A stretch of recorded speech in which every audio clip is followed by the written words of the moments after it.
Welcome, everyone, to another episode of the Ratitude Podcast. And as usual, because I only pick really cool people to be guests on this show, we have another amazing guest. It's Marcy Cole. She is a holistic psychotherapist. I have no idea what that is, but we're going to find out today. She also has been running this amazing program on Tuesdays, the first Tuesdays. We're going to find a little bit about that. But as you know, I always like to ask questions about how people's minds developed. So we're going to dig into Marcy Cole. Marcy, welcome to the Ratitude Podcast. Thank you, Robert. What an honor to be with you. Always so much fun.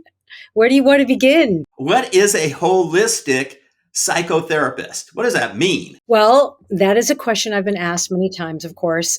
I actually had somebody email me a few years back and said, I'd love to get my degree in holistic psychotherapy. Where did you get your training? And I was like, I didn't.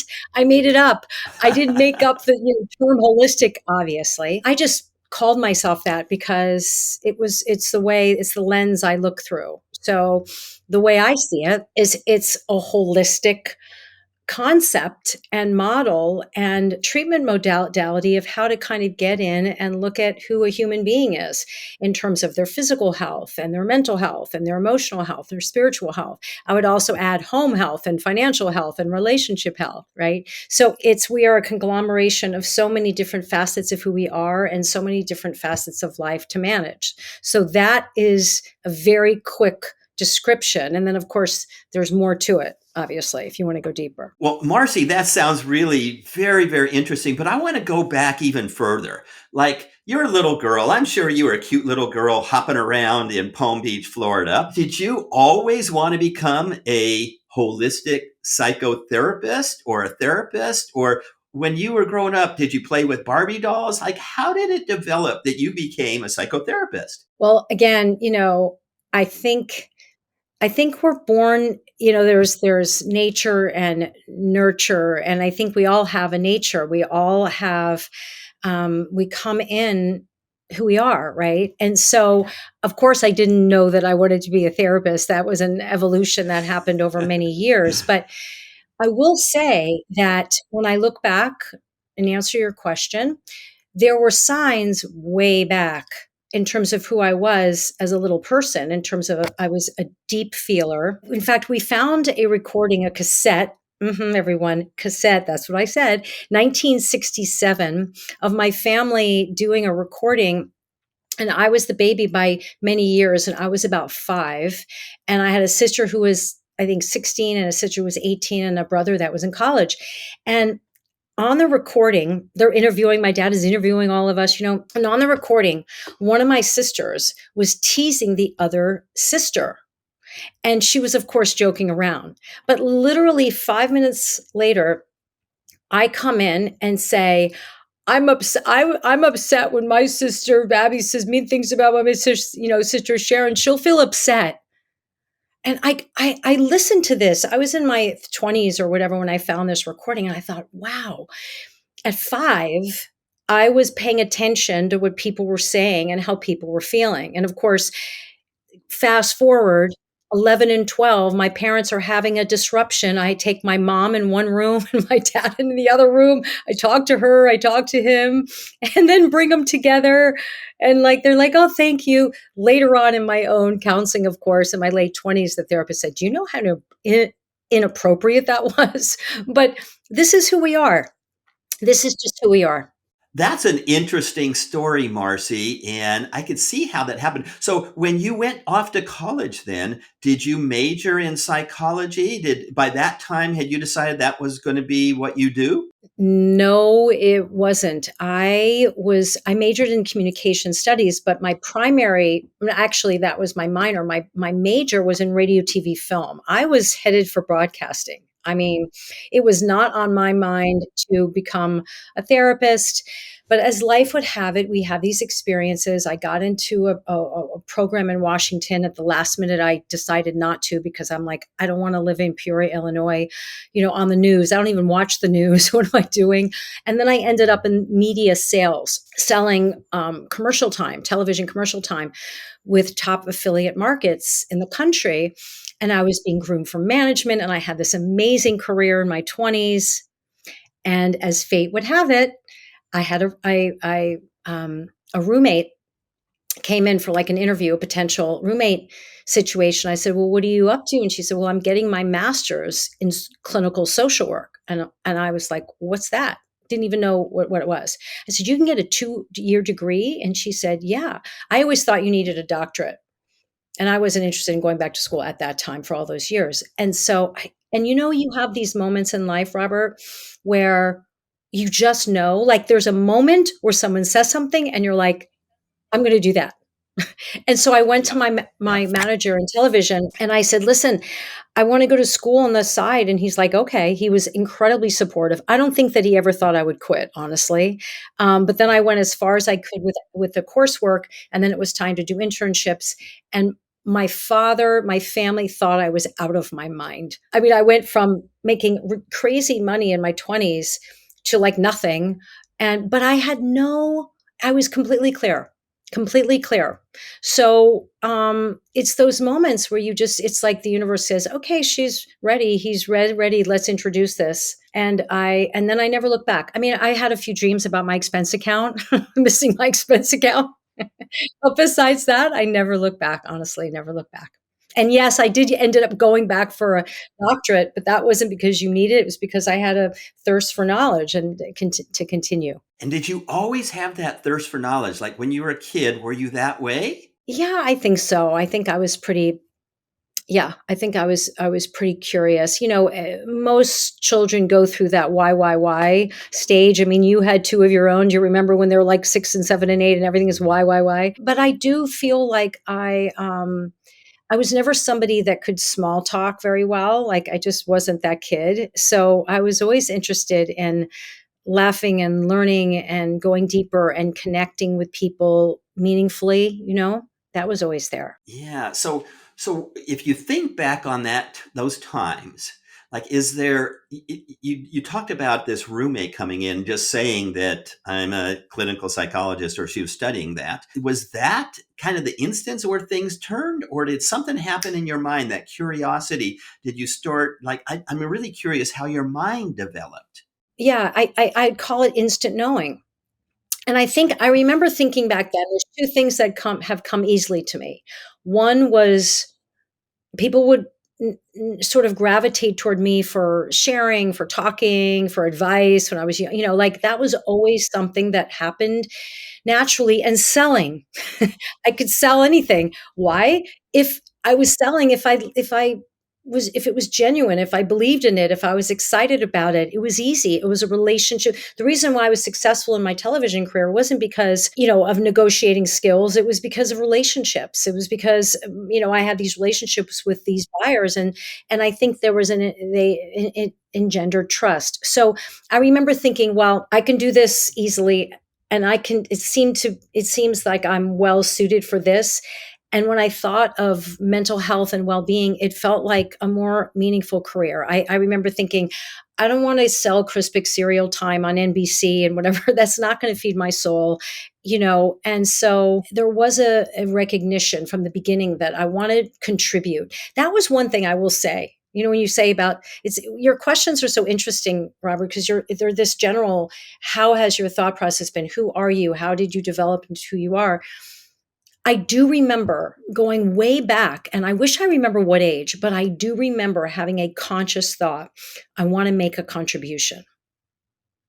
And later, as an adult, when I wanted to do more, I was thinking, is this ego based? Like, do I want to be like a best-selling author? Or I want to be is this? And it was like, no. In fact, sometimes I wish I didn't have that like nudge and that calling, because life would be a little easier sometimes. But I did have from a young age, I just want to, plant a few seeds that are meaningful in people's lives. And so that is an interesting thing, because we have these thought forms that go through, or these heart callings as children, very young, and we don't really know where they're leading, but they do guide us, don't they? They do. Yeah, so interesting. And you probably have a model for human needs.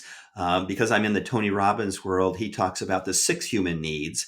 And the human needs are sort of in order, but that's not in order, is the need for certainty, the need for uncertainty, the need for significance, the need for love or connection. And those first four human needs, if those are your top two, then you have some challenges because they lead to suffering. And then the fifth one is the need for growth. And the sixth one is the need for contribution. And it's interesting to me that at an early age, you already had your number 6 contribution as a human need, and that you sort of recognize it. That's beautiful. Yeah. Yeah. And you know how when you remember that you've had this thought, this conscious desire, or this, maybe it's foreshadowing or vision or hope. And I don't know how far back it goes. I wish I did. I wish I remembered the moment but it's there. And so it's there, and I'm glad it's there, and I think that suffering is usually caused when there's an incongruence between our deeper knowing and our deeper these desires and actually what we're doing with our lives, right? That's when we feel disconnected. That's when our relationships are not fulfilling. That's when our work doesn't feel meaningful. And so I'm grateful that I felt that calling, and I went with it, even when nobody understood, literally. So now, are you still working, or are you just traveling? Because I see your Facebook posts and you're all over the world. Yeah, no, I did do about 14 months of travel, and I did when I've had a holistic psychotherapy practice for 30 years. That's my part-time by design. So that I continue to work with the people that are with me all around all around the world. They hung in there with me. The time change, we made it work.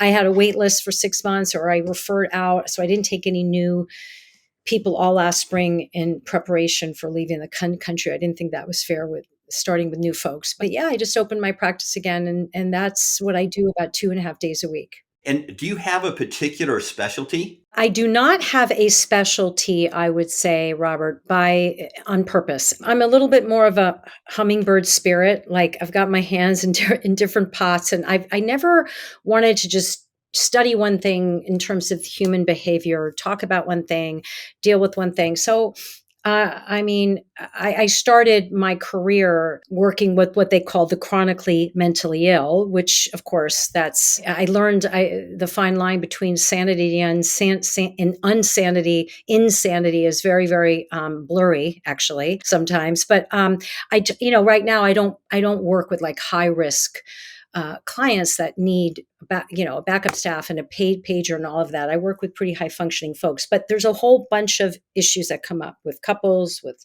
singles, and I like it that way. It keeps it interesting. Do you has naturally some particular issues come to you, or has it always been kind of this diverse topics that have come up for you? I'm just curious.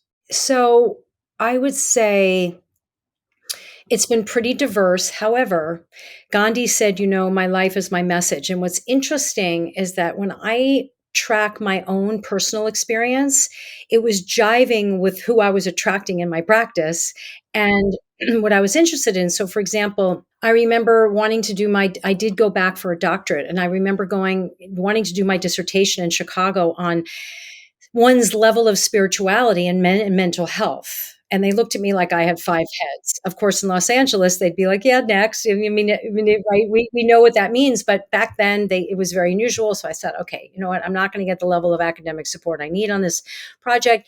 So I changed it to the experience of never married women between the ages of 29 and 39 that desire marriage and children, because I was in my early 30s.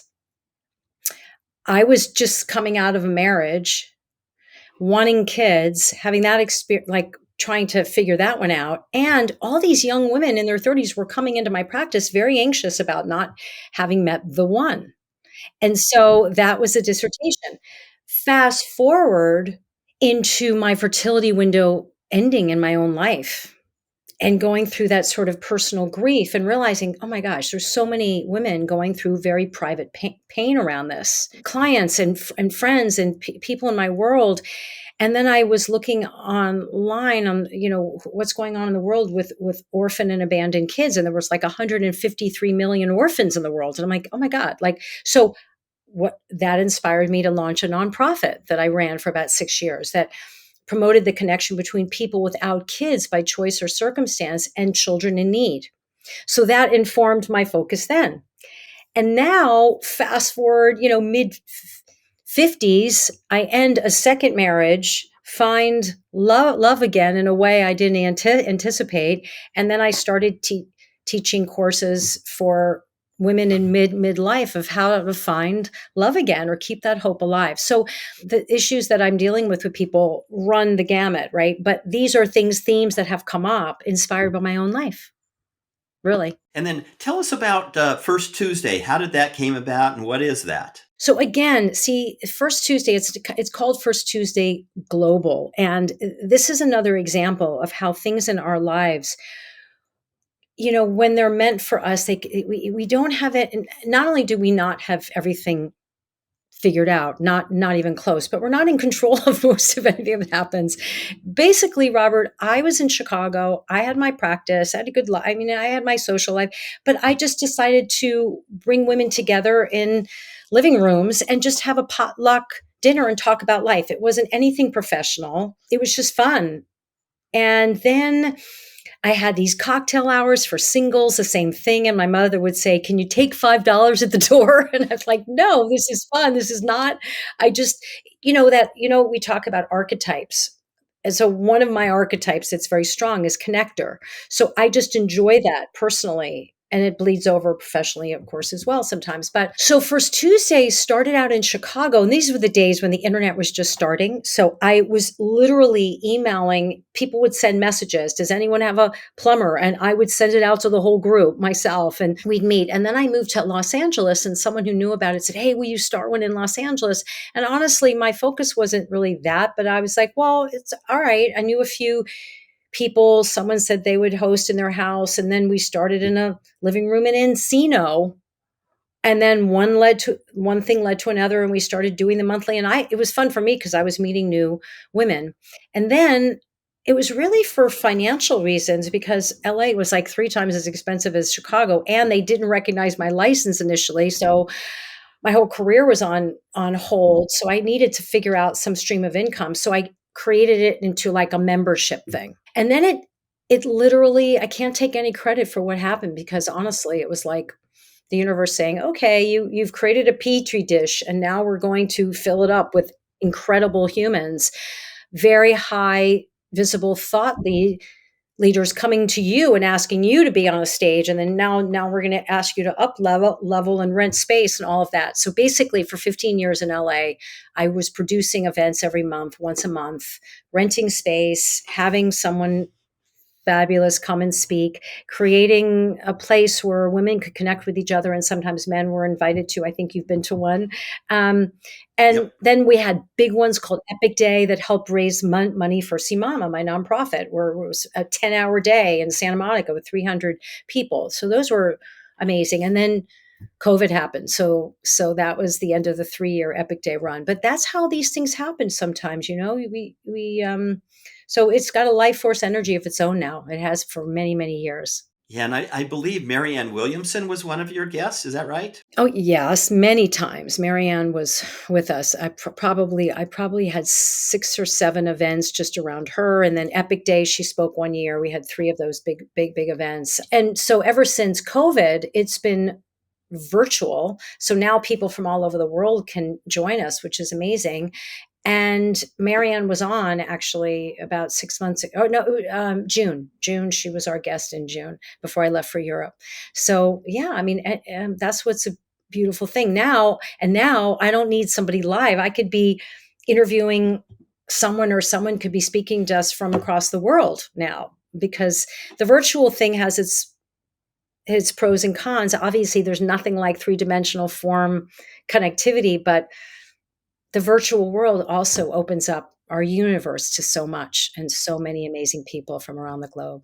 Yeah, I was at one of your events where some men were invited, and Dawa was speaking, and he spoke about this pilgrimage, around the world pilgrimage, and I ended up signing up for it. But then COVID hit, and it was one of those things that I had to cancel. And I was so excited about it. We were going to go to like 17 sacred spiritual places around the world. He'd done this 3 or 4 times already, and you were on one of them, as I recall. And I thought it was like the coolest thing in the world. I wanted to go do it. I bought raffle tickets. I even won like 5 sessions with him that I've never used.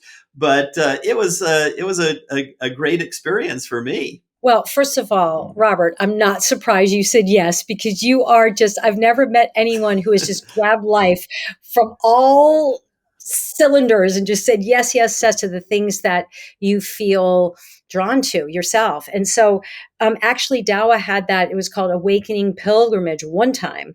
And I was on that trip in the summer of 2018. And then we thought it was going to be a one and done thing because the level of orchestration that's necessary to go to all those sacred sites in 30 days, and it's massive.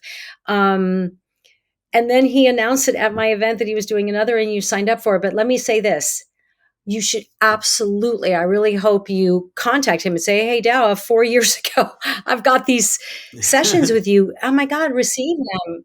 I think you'll love the experience. He's a very wise, loving man. Yes, yeah. So tell us about that pilgrimage. What were some of the highlights? What did you see? What did you feel? What did you learn? What did you learn about yourself? Yeah, great question, Robert.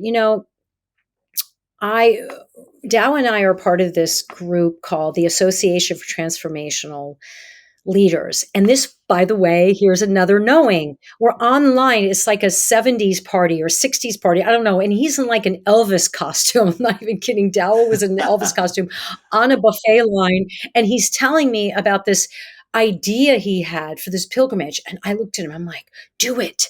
Do it. That sounds incredible. He's like, well, come. I'm like, well, maybe. Fast forward to it's happening. He said, Marcy, I want you to come. I want you to come. And I initially was drawn that yes in our heart, right? I heard it, but then the monkey mind and the rational, parts of us, I started looking. I said, first of all, Dow, it was a lot of money, and it was an investment, obviously, and also I looked at the calendar, and I'm like, wow, is this? And then I have to give up client time, and then I can't do anything for those 30 days. Like life has to be on hold. My parents were in their 90s in Florida, and I was nervous about that, leaving the country, all these kinds of things. And then I literally put his itinerary in the calendar, in a paper calendar.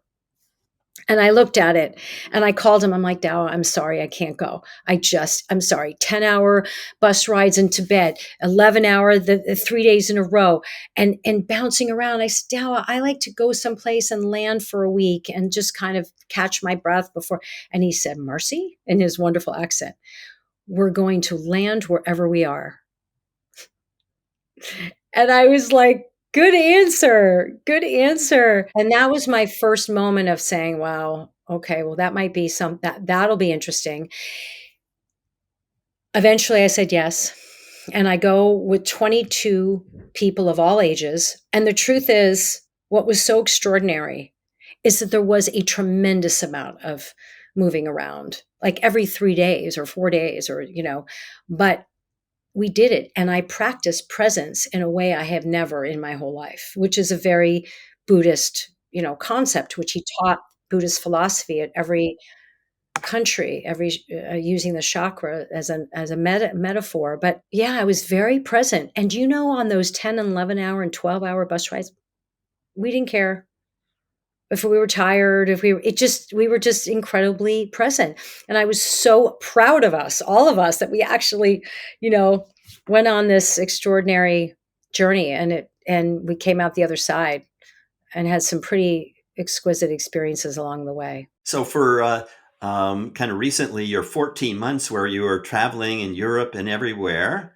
was that a pilgrimage? Was that your own pilgrimage? My fiance, Michael, it was his idea. And he said, why don't we just I wanted to write a book. And he said, why don't we just go? And I literally out of my mouth, I was like, okay, like it wasn't even, I didn't even have to, and again, it was another one of those moments where look, I had been in LA for 18 years. I was ready for a change. I was ready to stop hemorrhaging the cost of living there on rent. Like I just was, I mean, I had this beautiful life by the water, but I just was ready for something new. So basically we went around the country. I counted, I created this thing. It was 58 beds, 25 cities in America and 13 countries this summer in Europe. And what we did in the States is that we just stayed with friends and family that were blessed with their generosity. They either had multiple homes and we could stay in one when they weren't even there, or it was everybody had their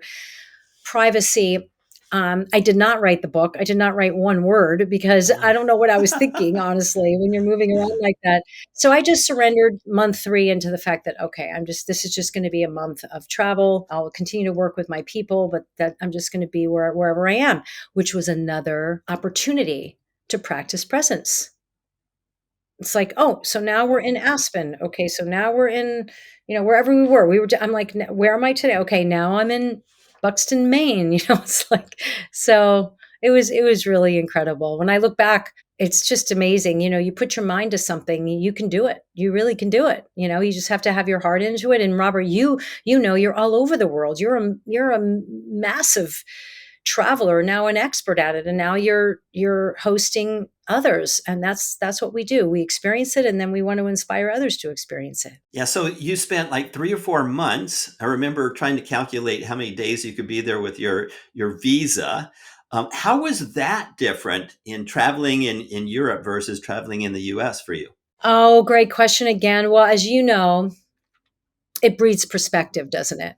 It's like, I remember very early going, man, I was so frustrated that I couldn't speak the language, and so many Europeans speak multiple languages. And I felt like, God, what is our problem in the United States where we don't have it almost as a requirement? Or when parents realize that they're going to get a babysitter, have someone that speak another language when your child's brain is supple and it's like a sponge and they can take in so much. So I remember feeling like just, the regret that I wasn't bilingual, trilingual, etc. Of course, the history, we think we're all that in the United States, and we're, however many hundreds of years old. They're thousands of years old in these places that just blow you away with their culture and the richness of their culture and history. And I will tell you, one thing I did not anticipate, that I'm just going to say it because it's very relevant of what's happening today. We would go on walking tours in every country. Like I would book the walking tour in every place for like our first day or second day. And it's a great thing to do because you get familiar with where you are. And every walking tour, they shared about the history. And when they shared about the history in literally every country except for Ireland, where the focus was on the background of the Protestants and the Catholics and the troubles and all of that, but in every other country we visited, they talked about the history of the Jewish community. And I'm Jewish. So I'm listening to these lectures. And I'm like, and at first in Spain, I was like, oh, well, that was in the 15th century, the Spanish Inquisition. That was, and they've made reparations. So my heart was a little like removed from it, and then I heard it again in Portugal, and then I heard, and then in, France. And by the time I got to Budapest, Robert, that's when it landed for me in a way that all of a sudden came up to my heart and my throat. And now we're in World War II with these horrific stories and these images of these memorials. And then I looked at Michael, I was like, okay, I'm getting upset. And what was happening over the summer is I was remembering my own ancestry through being in Europe. And I ended up in Vienna, and I found out that my great grandmother lived in Vienna. So when I'm walking the streets or going to the one temple or that's still there, I thought, wait, was she there? So when I came back to the States, I thought I need to write about this. I feel Jewish again. I felt like non-denominational spiritual for my whole adult life and sort of pushed the Jewish thing to the side. And I said, God, I feel I'm rekindling my Jewish identity again. And then 9 days back in the United States. And then October 7th happened in Israel. The massacre happened in Israel, and we know what's going on now. So that I did not see coming being in Europe, but it was almost a very fortuitous in a way, unfortunately, but still, I think the timing of it, I don't take lightly. I think I was I was meant to be back in touch with this in my heart right now. In Budapest, did you see the bronze shoes along the Danube? Oh, yeah. Oh, did I ever? That was one of the places that really hit home, and the story behind it, it wasn't just the shoes, it was what actually happened there, and, it's devastating. It's just it boggles the mind.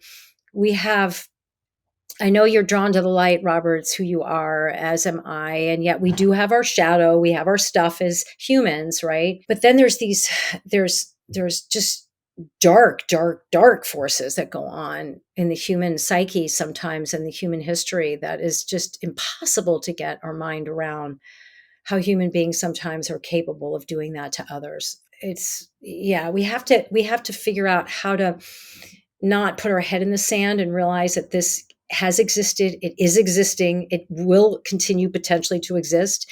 And how can we be awake and aware and be beings of light and do whatever we can, but at the same time live our life and not have it in completely swallow us up. So that's what I've been working on this season, because it's heavy, it's a lot. Yeah. So now you mentioned Michael, your fiance. When are you getting married? Do you have a date? Yeah, we are. It's like after being on the road for all this time, neither one of us. I know me. I would be the one to plan this whole thing, as I was the 14 months of travel. Do not have it in me. I just got to Portland, Oregon. I'm literally still unpacking boxes. I said, Michael, the truth is, Robert, I don't need. I've never needed to get married again. It was a surprise to me that he even say. So it's not that important to me. Although I think, if we're meant to actually have a ceremony, I think the engagement was a deeper commitment and a deeper anchoring of our relationship and our hearts together. But I don't know. I think that for me, I need to be in a place where there's calm and like some things are put into place. We're not even sure we're going to land yet, longer term. So at some point, when we'll know when it's time to plan sort of a ceremony, but until then, I'm happy with where we're at. It's fine with me, and it's good with him. Relationships, we have these customs and these traditions and these labels, but at the end of the day, it's kind of like, who are you happy with the one, love the one you're with? Are you happy together? Are you good? Are you grounded? Are you committed, if that's what you want? So yeah, we're not sure Yeah. when we're going to do the wedding thing, but if we do, I'm sure it'll be super. It's like another excuse to go deeper, but also another excuse just to have a good old time with with friends and family, to gather and celebrate special occasions. So Portland, Oregon may not be the final place for Marcy Cole? Yeah, Portland is where Michael's had 35 years of history. It's, to me, it's a chapter. I'm just present with it and trying to just enjoy it. It's so different than Los Angeles. It's like, whoa. Yeah. I had a very big world there in terms of community, and you know what this is like, Robert. You've been bouncing around. I have one dear friend here, and some of his friends that are becoming friends of mine too. But it's a way slower life. It's a different vibe and culture, and I'm excited to be here for a couple of years. I certainly don't want to get up, and like the thought of moving again right now or going anywhere is not enticing. But I don't know. I don't feel. We'll see. I'll never say never, but I'm not sure this is a forever home. I think for now, it's a good thing that we're here. So as you think about the next phase of your life, what's next for Marcy Cole? What's on the horizon? What's in your not necessarily bucket list, but your dreams? What are you going to do next? Well, as for me, I feel very drawn to write. Although I haven't gotten into a writing ritual and practice the way I'd like yet. But I know when I do, and I get into it. It's something I was told years ago in my like 20s about being an author. And I remember thinking, what are you talking about? Like didn't see that coming. But now I do feel a calling to write articles, to write a book one day. I feel like it's just like that gnawing thing, like it's time, it's time.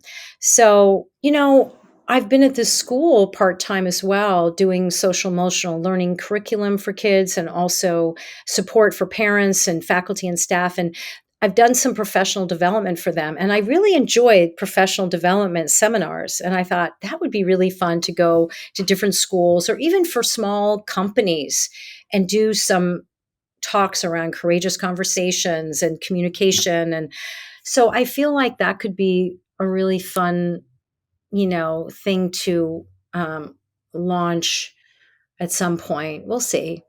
We'll see. And I hope in terms of where to reside, I feel very called to live in community. I feel like, gosh, if someone said, hey, we have this strip of land and everyone gets their own fabulous bungalow and you can have your privacy, but we can all come together and these are the values of this place and it's sustainable homegrown gardens and water, and I would be very attracted to that. And so we'll see. It's good to say these things out loud, right? Because then it's like a magnet. Hopefully it's heard someplace and we feel supported on that. Yeah, if someone wants to get a hold of you to talk about holistic psychotherapy or First Tuesday or your book or anything, how would they reach you? Thank you for asking, Robert. If someone's interested in doing coaching or psychotherapy with me, they can just reach out to me at Marcy at drmarcycole.com, drmarcycole.com. That's my email. If somebody wants to receive invites to our First Tuesday Global Life Enrichment virtual events that happen now on a seasonal basis. We're having one happening on March 7th with SOT. And I felt really called to have something kind of like spiritually focused, no matter what religion someone feels like identifies with, just to figure out how to create unity consciousness at a time where there's such upheaval. That's going to be our next program on March 7th. They can reach out to me and just ask to be put on the email list at Marcy Cole at firsttuesdayglobal.com. And my website is marcycole.com. So there's a bunch of stuff there. It's sort of an ancient site, but it has a lot of resources there as well. Well, good. Well, thank you so much, Marcy. It's been a pleasure to have you on our program here. I wish you the best. I hope that you stay dry there in Portland, Oregon. I remember when I was coaching at Pepperdine and we'd have to go up to face Portland University there, and I'd look and go, it's been raining for 41 straight days. So stay dry. Thank you. I just finished our guest room. You are so welcome. Our doors are open to you anytime. I send you great love. Thank you. I feel like this was like a talk around like, this is your life. It was one of those discussions. So thank you I feel like I've been talking about myself for an hour, which I have. Thank you for the invitation. And I hope it reaches some hearts out there. And I send you great love and appreciation, Robert. Yeah, I'm sure that you've inspired someone out there in our audience. So thank you very much, Marcy. Have a beautiful day and weekend, and we'll talk with you sometime.